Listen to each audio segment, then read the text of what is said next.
Welcome to the Centers for Medicare and Medicaid Services Post-Acute Care Provider Training Series. My name is Dave Nolly, and I'm moderating today's training session of MDS 3.0. Specifically, we will focus on the coding of Section M skin conditions. Before we begin discussing this section of the MDS 3.0, I would like to offer an important reminder. While the 2013 MDS 3.0 educational programs provide great information about select sections of the MDS 3.0, it's critical to remember that the RAI User's Manual, which is available at the CMS website, must be used routinely by assessors to ensure accuracy in coding the MDS 3.0. Chapter 3 of the RAI User's Manual provides the assessor with step-by-step coding instructions for each section found on the MDS 3.0. Now, before I go any further, I would like to introduce our panelists for this program. Joining us today are Jennifer Pettis and Lori Graholski. Hello, Jennifer and Lori, and thank you for joining us. In addition to discussing the coding instructions for select items in Section M, Jennifer and Lori will use examples to demonstrate some coding scenarios related to M0700, most severe tissue type for any pressure ulcer. Throughout the program, we will address frequently asked questions from providers regarding Section M. We will not cover all items in Section M in this training, but instead will focus on the few items that generate the most questions related to skin conditions. In Chapter 3 of the RAI User's Manual, the reasons for including each group of assessment items in the MDS is described in the section's intent. Now, Jennifer, would you explain the intent of Section M skin conditions with our audience? Sure, Dave, I'd be happy to. The items in Section M document the risk, presence, and appearance of pressure ulcers, as well as changes related to pressure ulcers. This section also documents other skin ulcers, wounds, or lesions, and documents some treatment categories related to skin injury or avoiding injury. It's also important for the clinical team to recognize and evaluate each resident's risk factors and to identify and evaluate all areas at risk of constant pressure. A complete skin assessment is essential to an effective pressure ulcer prevention and skin treatment program. Nursing home staff should be certain to take a holistic approach to the assessment process, part of which is to determine the etiology or the cause of all wounds and lesions, as this will determine and direct the proper treatment and management of the wound. Now, you said that it's imperative that the etiology of the wound be assessed in order to direct proper treatment and management. Can you talk a little more about that? Well, Dave, on the MDS 3.0, Section M captures several types of wounds, ulcers, and skin conditions. When assessing an ulcer, one of the first and perhaps greatest clues as to the etiology is its location. Let's talk about just 4 types of skin conditions and the etiology associated with each to start today's training: pressure ulcers, diabetic foot ulcers, venous ulcers, and arterial ulcers.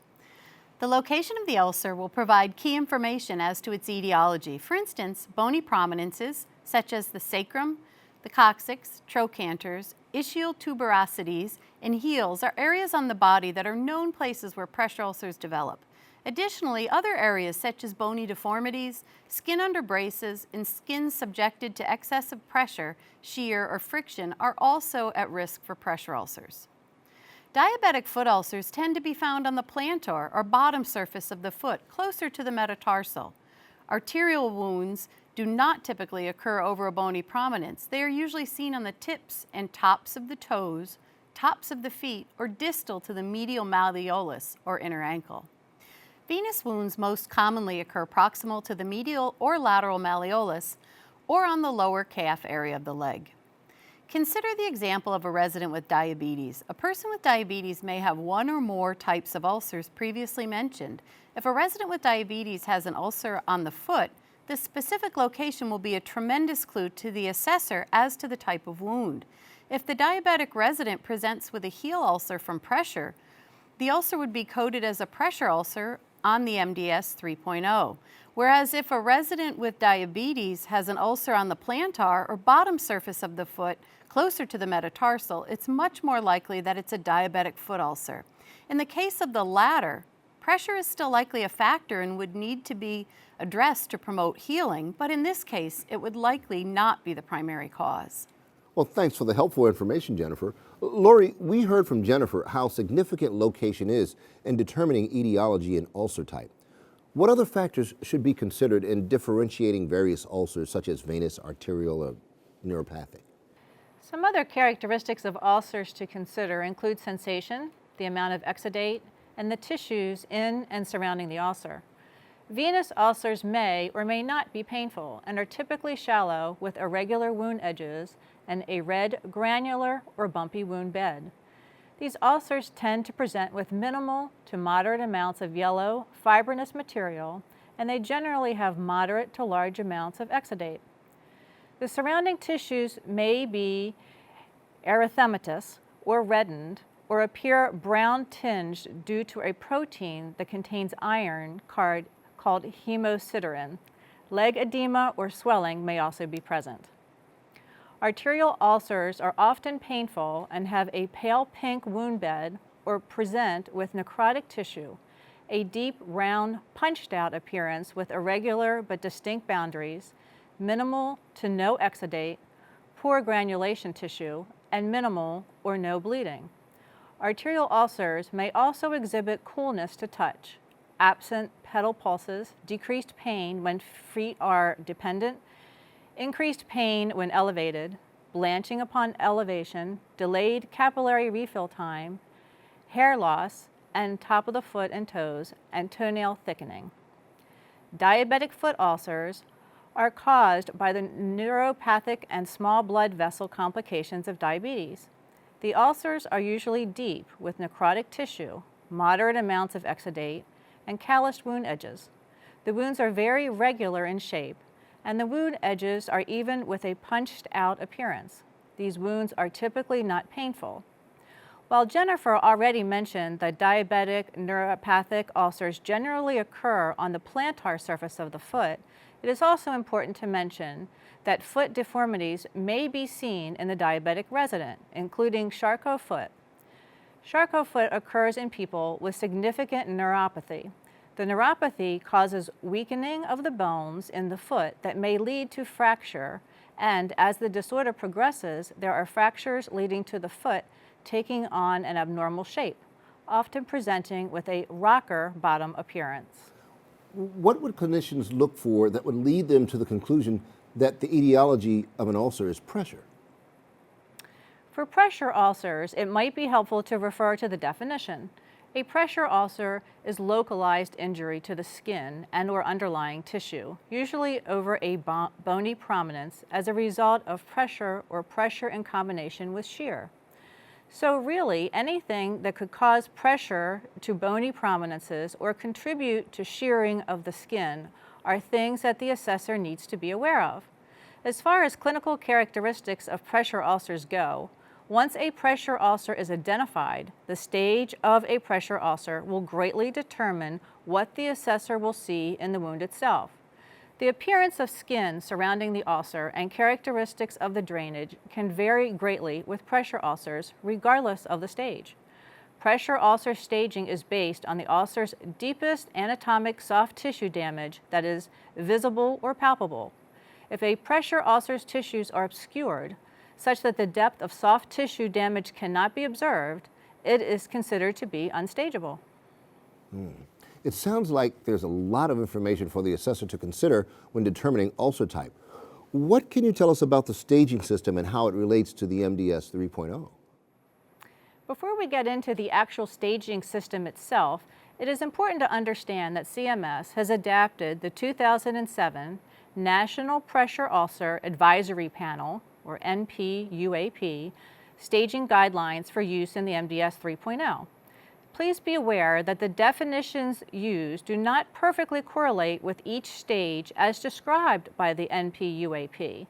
The assessor must use MDS 3.0 staging definitions. Although the MDS does not track each specific pressure ulcer over time, it does capture current pressure ulcers present on admission, and pressure ulcers that have worsened or healed within the look-back period. Thanks, Lori. It's important to understand that a difference in staging guidelines exists between the NPUAP and the MDS 3.0 definitions. Let's continue discussing how to document pressure ulcers on the MDS 3.0.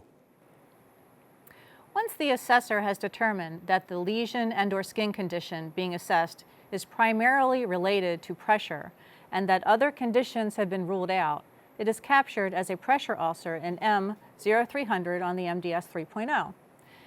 The assessor also documents for all stages other than stage 1 whether or not the ulcer is present on admission and documents the date of origin of the oldest stage 2 pressure ulcer.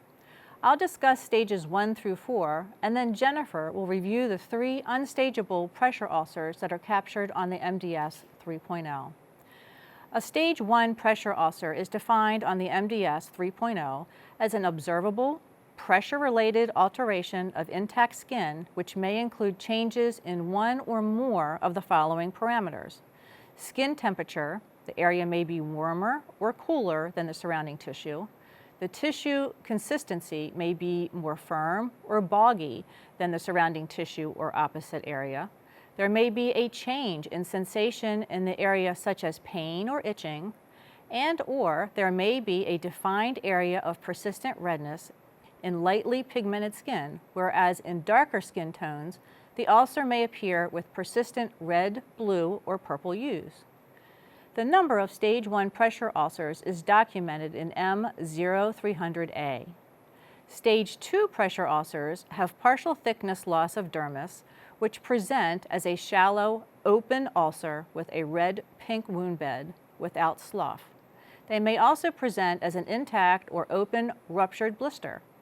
Stage 2 pressure ulcers are documented in M0300B, as is the date of the oldest stage 2 pressure ulcer, and if this pressure ulcer was present on admission. Stage 3 and 4 pressure ulcers are both full thickness wounds in which subcutaneous fat may be visible and which may include undermining or tunneling. To differentiate a stage 3 from a stage 4 pressure ulcer, the assessor should note that bone, tendon, or muscle is not exposed in stage 3 ulcers, and in stage 4 pressure ulcers, at least one of these structures are exposed. In other words, at least one of these structures will be visible or directly palpable. Slough may be present in a stage 3, but it does not obscure the depth of tissue loss. In a stage 4, slough or eschar may be present on some parts of the wound bed. Stage 3 and 4 pressure ulcers are documented in M0300C and D, respectively, as well as whether or not these ulcers were present on admission. Thanks, Lori, for that description of stage 1 through 4 pressure ulcers. Now, Jennifer, before describing unstageable pressure ulcers, would you tell us about determining whether or not a pressure ulcer is present on admission? We do get many provider questions about that. In order for a pressure ulcer to be considered present on admission, it must be present at the time of admission, entry, or re-entry, and not acquired while the resident was in the care of the nursing home. The assessor should first consider current and historical levels of tissue involvement and refer to scenarios that are detailed in the REI User's Manual for clarification. Well, one question comes from Arizona. The provider describes the following scenario. On admission, the resident has 3 small stage 2 pressure ulcers on their coccyx. 2 weeks later, 2 of the stage 2 pressure ulcers have merged, and the third has increased in numerical stage to a stage 3 pressure ulcer. The provider goes on to ask how the merged pressure ulcers should be addressed in M0300, including related to present on admission. The 2 stage 2 ulcers that have merged, even though merged, are still considered present on admission because they did not change in numerical staging. The assessor will code the 2 merged ulcers as 1 stage 2 pressure ulcer in M0300B1, number of stage 2 pressure ulcers, and M0300B2, number of these stage 2 pressure ulcers that were present on admission, entry, or re-entry as 1. In M0300B3, date of oldest stage 2 pressure ulcer, the assessor should enter the date of origin of the older of the 2 merged ulcers. The third ulcer increased in numerical stage subsequent to admission from a stage 2 to a stage 3 and is therefore coded in M0300C1, number of stage 3 pressure ulcers, as 1, and M0300C2, number of these stage 3 pressure ulcers that were present on admission, entry, or re-entry, will be coded as 0. This ulcer is not considered as present on admission any longer because it has increased in numerical stage from a stage 2 to a stage 3 since admission. Okay, I see. Now, we heard from Lori about stage 1 through 4 pressure ulcers, and Jennifer, you discussed the concept of present on admission. Where do the unstageable pressure ulcers fit into this discussion? The MDS 3.0 allows the assessor to document the presence of 3 types of unstageable pressure ulcers.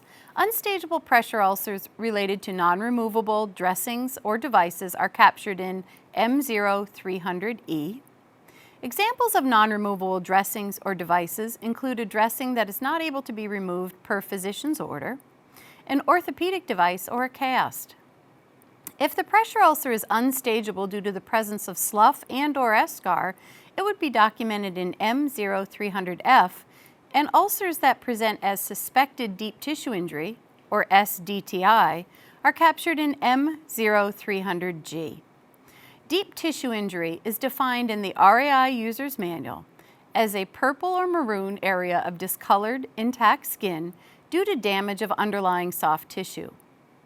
The area may be preceded by tissue that is painful, firm, mushy, boggy, warmer, or cooler as compared to adjacent tissue. For all of these ulcers, the assessor will determine whether or not it was present on admission. It is important to note that if the pressure ulcer was unstageable on admission, entry, or re-entry, but becomes numerically stageable later, it should be considered as present on admission at the stage at which it first becomes numerically stageable. If it is subsequently increases in numerical stage, that higher stage should not be considered present on admission. We received a question from a provider in Colorado related to coding a pressure ulcer in M0300. The provider states that the resident arrived 2 weeks ago to the nursing home. Upon admission, he had a pressure ulcer on the right metatarsal head that was completely obscured with Eschar. On his 5-day PPS assessment, which was combined with his admission assessment, the ulcer was coded in M0300F, unstageable, slough and/or Eschar.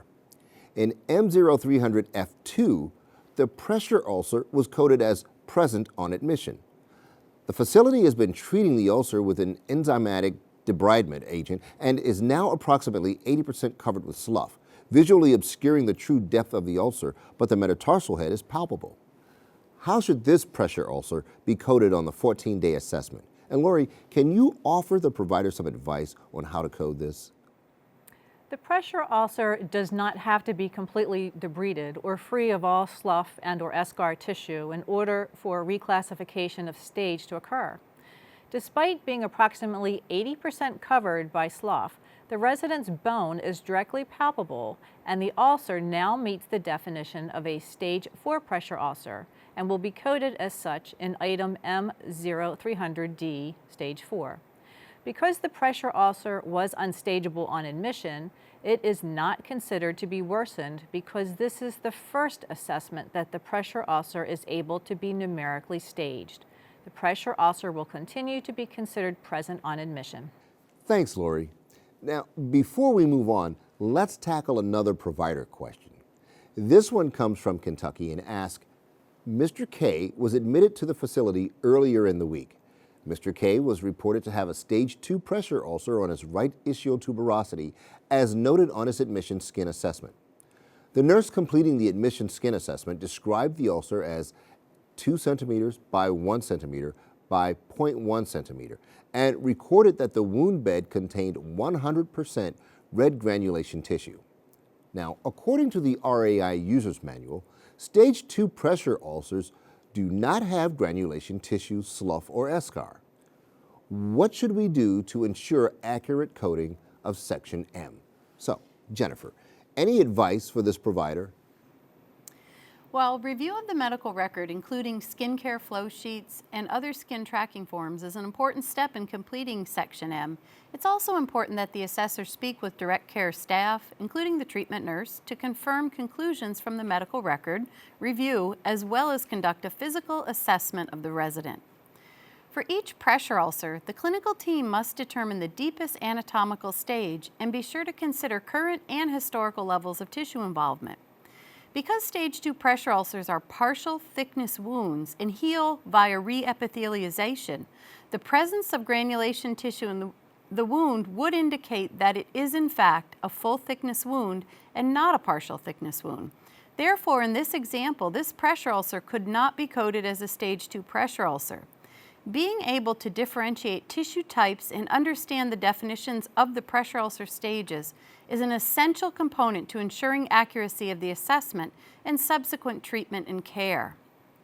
It may be necessary to involve the resident's physician, nurse practitioner, or other care provider in this assessment.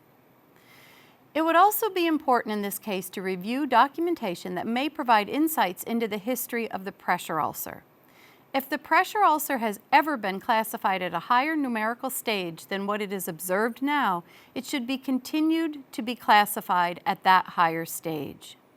For example, if a resident's transfer records indicated that 2 months ago the resident had a stage 3 pressure ulcer on his right ischial tuberosity, this pressure ulcer would be coded in item M0 300C1 as an unhealed stage 3 pressure ulcer and in M0 300C2 as present on admission. I understand there's another item that is closely related to determining present on admission. This item, M0 800, worsening in pressure ulcer status since prior assessment, OBRA or scheduled PPS, or last admission entry or reentry, had some additional language added in version 1.10 of the RAI User's Manual. Jennifer, I understand these changes hinge around the definition of worsening pressure ulcers.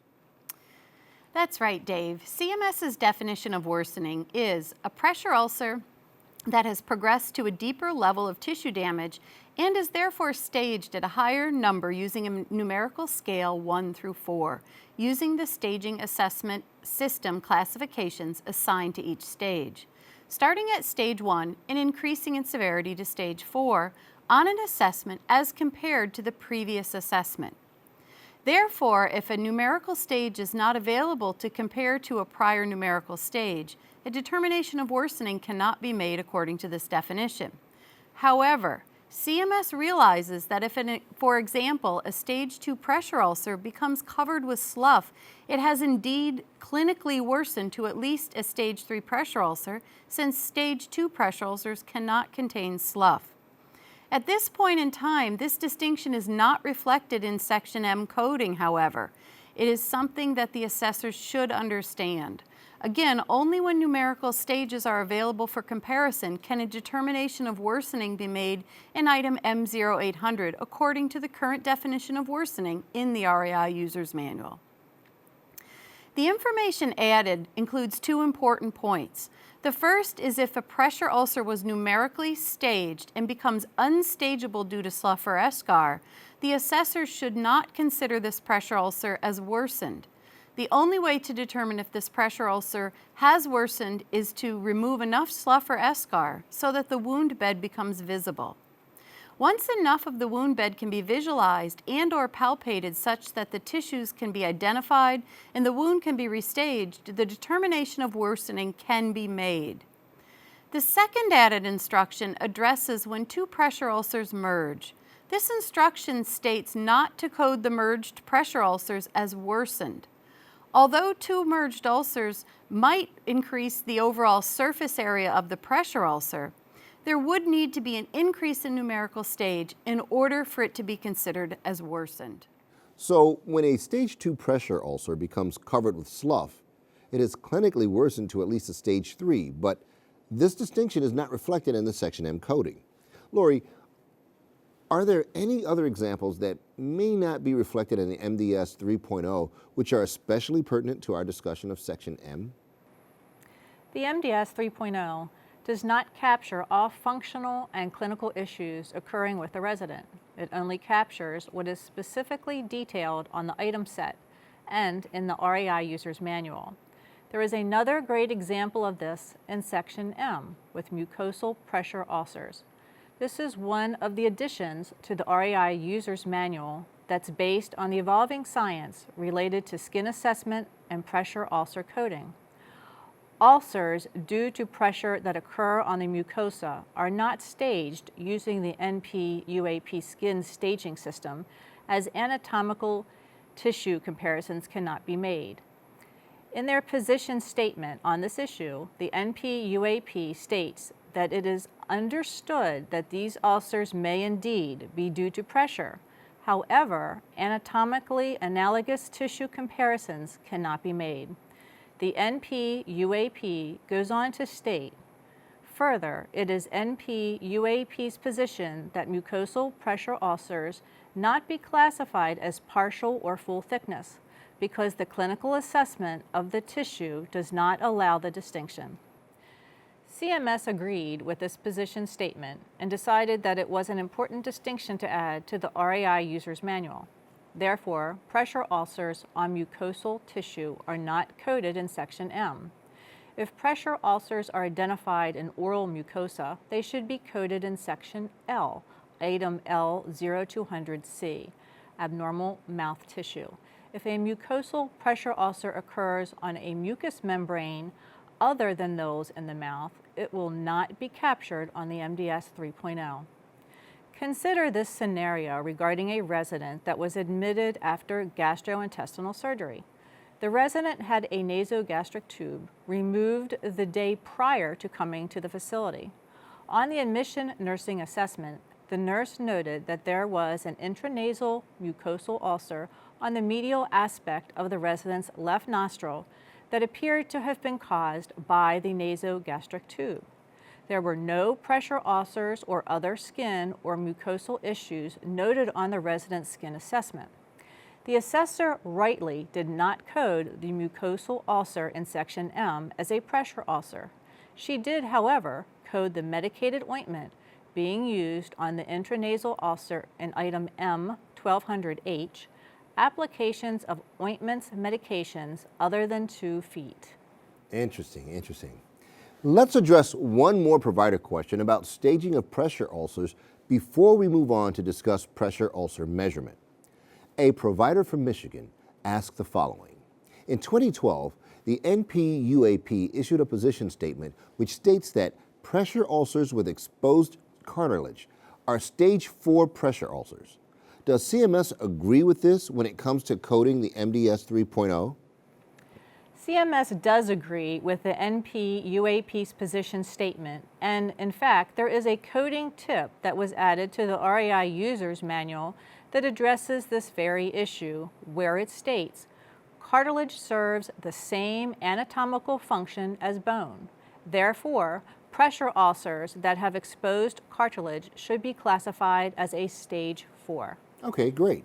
Well, let's move on to discussing M0610, dimensions of unhealed stage 3 or 4 pressure ulcers or unstageable pressure ulcer due to Slough and/or Eschar.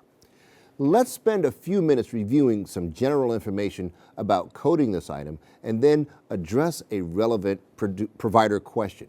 Jennifer? Thanks, Dave. To code M0610, if a resident has one or more unhealed stage 3 or 4 pressure ulcers or an unstageable pressure ulcer due to Slough and/or Eschar, the assessor will identify the pressure ulcer with the largest surface area as determined by multiplying length by width and record its dimensions in centimeters in this item. It is critical that providers note the MDS 3.0 definitions for length, width, and depth. Using the pressure ulcer with the largest surface area, determine these values by considering the following. The longest length from head to toe is the length of the wound. The width is the longest point that is side to side and perpendicular or at a 90-degree angle to length. And the depth of the same pressure ulcer should be measured from the visible surface to the deepest area of the ulcer. If depth is unknown, the assessor should enter a dash in each box. There are several steps to measuring outlined in the RAI User's Manual, as well as some coding tips. Assessors should be sure to refer to this information prior to completing M0610. A provider writes, I am the MDS coordinator in a facility with a wound care nurse who assesses all residents with wounds on a weekly basis. The wound nurse is concerned that the measurements that are noted on the MDS 3.0 don't account for undermining or tunneling. She's especially concerned that this is not accounted for in one particular resident with 3 centimeters of undermining from 2 to 9 o'clock on the wound. Should I obtain this resident's wound measurements only by measuring the distance between healthy skin tissue at each margin for the length and width, or should I somehow include this undermining? What should I do to ensure my MDS is accurate? Another great question. Assessment of the pressure ulcer for tunneling and undermining is an important part of the complete pressure ulcer assessment. Measurement of tunneling and undermining is not recorded on the MDS 3.0, but should be assessed, monitored, and treated as part of the comprehensive care plan. To ensure the MDS 3.0 measurements are accurate, length is simply measured as the distance between healthy skin at the longest point head to toe, and width is measured between healthy skin perpendicular to that. In other words, the longest point side to side. Okay, I'm going to turn to both of you for discussion at this point for the last item that we're addressing in today's training. M0700, most severe tissue type for any pressure ulcer. To demonstrate the coding options for this item, we've prepared 5 scenarios along with 5 coding options. We'll offer each of you one of the various scenarios, one at a time, and ask you to provide us with the correct code along with a little more information about that code. Now, Lori, the first scenario is for you to consider. A stage 3 pressure ulcer on the sacrum presents with red bumpy tissue that has filled 75% of the ulcer and light pink tissue that has resurfaced 25% of the ulcer. There are 2 tissue types that you described there. The light pink tissue sounds like epithelial tissue, and the red bumpy tissue in the stage 3 ulcer meets the definition of granulation tissue. In the scenario that you described, the correct code is 2.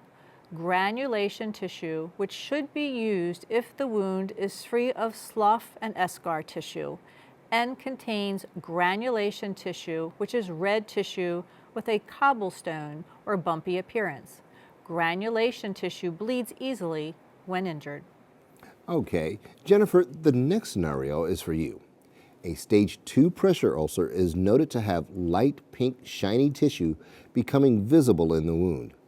How would you code this in M0700? The correct coding for that would be 1, epithelial tissue. Epithelial tissue is new skin that is light pink and shiny, even in persons with darkly pigmented skin. In stage 2 pressure ulcers, epithelial tissue is seen in the center and edges of the wound, whereas in full thickness stage 3 and 4 pressure ulcers, epithelial tissue advances from the edges of the wound. Okay, Lori, back to you. A stage 4 pressure ulcer has 25% black hard tissue present, 75% bumpy red tissue present, and scant epithelialization at the edges of the wound. How would this be coded? In that case, the correct coding is 4, Eschar. Eschar is dead or devitalized tissue that is hard or soft in texture, usually black, brown, or tan in color, and may appear scab-like. Eschar is usually firmly adherent to the base of the wound and often the sides or edges of the wound. Even though there is less eschar present in the wound than granulation tissue, eschar is the answer since it is the more severe tissue type present in the wound. Okay, this next one's for you, Jennifer. A pressure ulcer presents as a purple area of discolored skin. The area is boggy and warmer than the surrounding tissue. That scenario describes suspected deep tissue injury, or SDTI, and none of the tissue types presented in M0700 apply to SDTI. So correct coding is 9. None of the above. Code 9 indicates that none of the choices available apply. This would be coded in the case of a Stage 1 pressure ulcer, a Stage 2 pressure ulcer with an intact blister, an unstageable pressure ulcer related to a non-removable dressing or device, or an unstageable pressure ulcer related to suspected deep tissue injury. The code of 9 is being used in these instances because the wound bed cannot be visualized and therefore cannot be assessed. Oh, okay. Lori, the last scenario is for you. A Stage 3 pressure ulcer is covered with 75% granulation and contains yellow stringy tissue covering approximately 25% of the ulcer. Dave, that yellow stringy tissue meets the description of Code 3, Slough. Slough is non-viable tissue that is usually moist, can be soft, stringy, and mucinous in texture. It is possible that slough be one of several colors, including yellow, tan, gray, green, or brown. Slough may be adherent to the base of the wound or present in clumps throughout the wound bed. Thank you, ladies. That was a great way to demonstrate the coding of M0700. We've covered a lot of information in today's training, but Section M of the MDS 3.0 has many items that we did not discuss. It's imperative that the RAI User's Manual be reviewed carefully regarding coding all sections of the MDS 3.0, including Section M, skin conditions. We would like to thank our presenters, Jennifer and Lori. And if you have additional questions regarding Section M, please refer to the RAI User's Manual. If you need further clarification, please feel free to contact your state RAI coordinator. The work that you do is important to ensure that the best possible care and quality of life is afforded to the residents in America's nursing homes. And to all of you taking part in this educational activity, I would like to extend a final thank you on behalf of myself, Jennifer, Lori, and CMS.